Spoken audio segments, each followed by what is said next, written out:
Hickok 45 here with a mountain gun. Is this rough enough terrain to shoot a mountain gun? Well, I'm gonna shoot it anyway.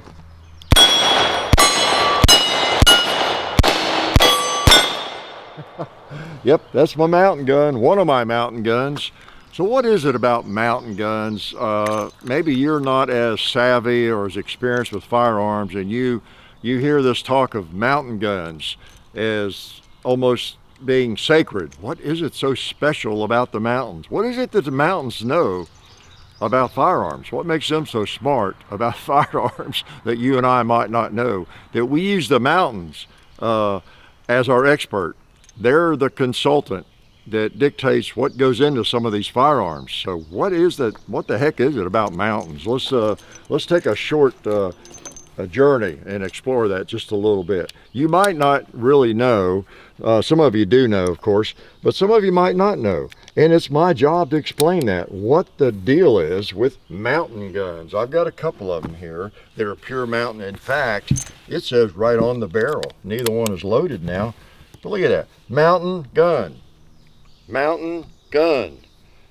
So I just violated a strict law here. I'm a felon because I fired this gun in relatively flat land. It's definitely not the mountains. So why is that? Okay, well, before I reveal this top secret information to you, I want to thank the people that help us. Silencer Central, they do one thing well, make the banished suppressors that you see here pretty often. And then Davidson's Gallery of Guns, they have a guaranteed lifetime replacement on firearms purchase there. Check them out, great people.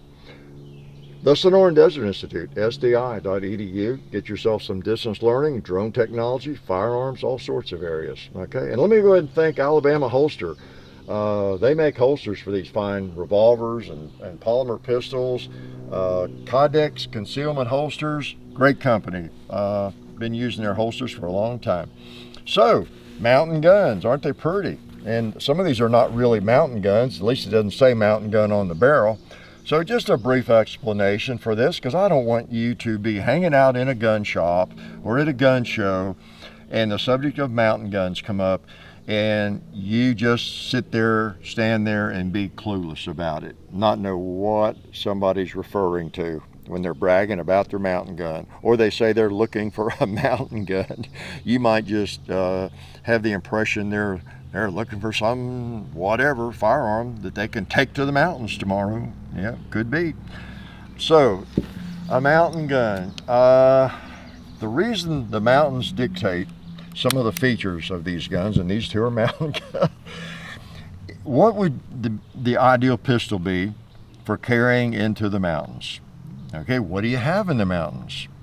Well, for one thing, if you're hiking into the mountains, you're probably hiking, or you're traveling with maybe some gear. You're trying to cut down on what?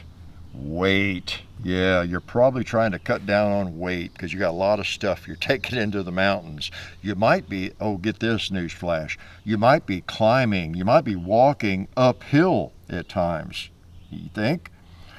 And another news flash, if you're walking uphill and you have a lot of weight, it makes it harder. I'm just a genius on this stuff, aren't I? So yeah, you want something ideally that maybe is not as heavy as some of your other handguns. We're talking handguns mainly now. Some of the same principles, of course, apply to long guns, but a handgun that is not quite as heavy perhaps. Now, in the mountains also, more news flashes for you. You could have and encounter some dangerous game, right? Or you could just be hunting some really big game.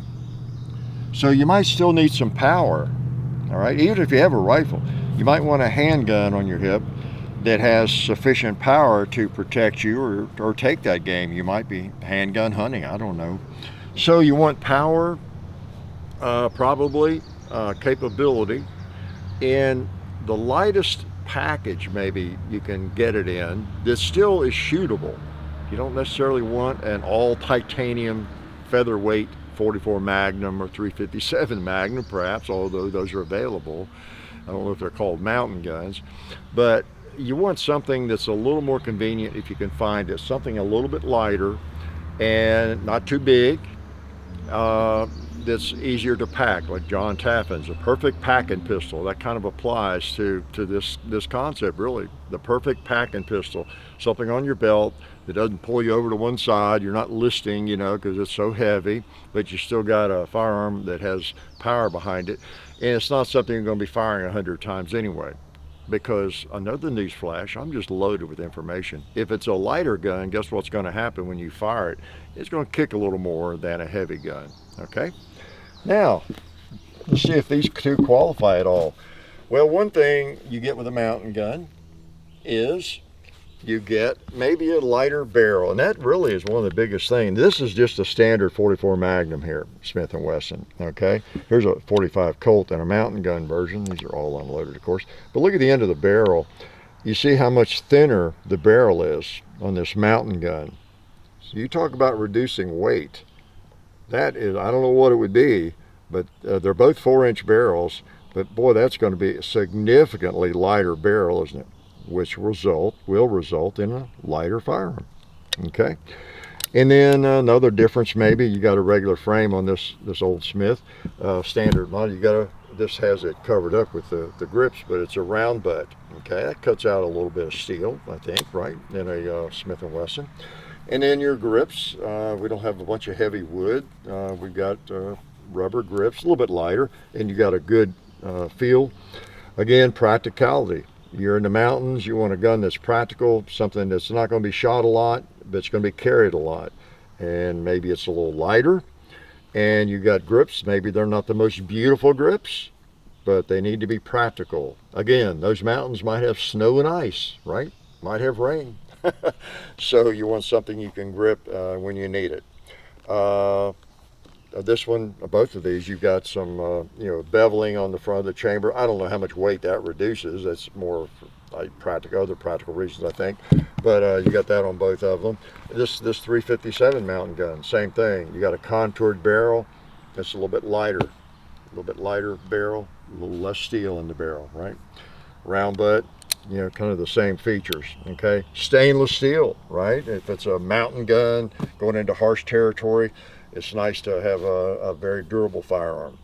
So those are some of the things. It's a little bit lighter. Like this one, these are basically the same gun, in-frame Smiths, and this standard Smith is heavier than this one. I don't know what the exact difference is, but I can tell the difference. This one is really balanced nicely. You don't have that heavy barrel and everything. So, yep, that is a difference right there. Okay, so the mountain gun concept, and the reason I have this one out here, this is an older 1950s, just a standard 44 special. You had the same kind of thing, the contoured barrel. One reason these are so desirable is collector's pieces, and people enjoy these old, whatever it is, the Model 3, the Model 2, or the first model, Smith & Wesson triple locks, and all that kind of thing. They were just really handy firearms. They had a contoured barrel like that. It wasn't quite so thick. You notice that barrel is kind of like the mountain gun, isn't it? It's not real thick, not excessive amounts of steel in it. Okay, and when the Magnums came along, like the 44s and others, you got this thicker barrel, and it just makes those guns heavier. Okay, less convenient maybe to carry. Well, not to go into too much depth, but I think it was in the 80s, that Ross Seafried and Tommy Campbell, both competitive shooters, and I think Campbell, they were gun writers, and I think Tommy Campbell, didn't he work for Smith & Wesson even, and then connections there and all that. Well, they kind of wanted to get back to the mountain gun concept, and that's where the first mountain guns came from. I think with their input and their design was getting back to this sort of firearm, because they're just more convenient, a nice balance without the heavy barrel and all that kind of thing, and they called it a mountain gun. And you end up with firearms like these. I'm glad they did that. I appreciate their work. I really do. They lightened it up and made sure it was convenient. You got good sights, all that kind of thing, so that when you're going into the mountains or you're going out into the wilderness, you've got a powerful firearm that's not quite as heavy as some of these standard models, and it's going to be stainless. It's going to be pretty durable, and it's going to be one of those perfect packing pistols, you know, as John Taffin would say. So that's basically the concept. I won't belabor it today, but I just a little bit worried that some of you, again, might not understand what people are talking about, or when you walk through a gun shop and you see a firearm that lying there in the case, it says mountain gun on the side. You might live in Kansas, or you might live just in flatland, and you are of the opinion you're not allowed to buy this gun. Maybe it might take a special license. You must or might have to prove that you're going to spend time in the mountains, and otherwise it's just not available to you, perhaps. I don't want any of you to be that ignorant, okay? Because I sort of am ignorant. I don't want you all to be ignorant. So I just thought I'd enlighten you a little bit today. The mountain gun, that's what it's all about. Life is good. Oh yeah, that's better. This is a great gun for defense. Oh hey, didn't see you guys there. While I've got you here, I want to remind you of our friends over at Talon Grips and Ballistol. Talon Grips makes grips, can you believe it, for all different types of firearms. You can get rough texture or more of a rubberized texture. It just sticks right on there.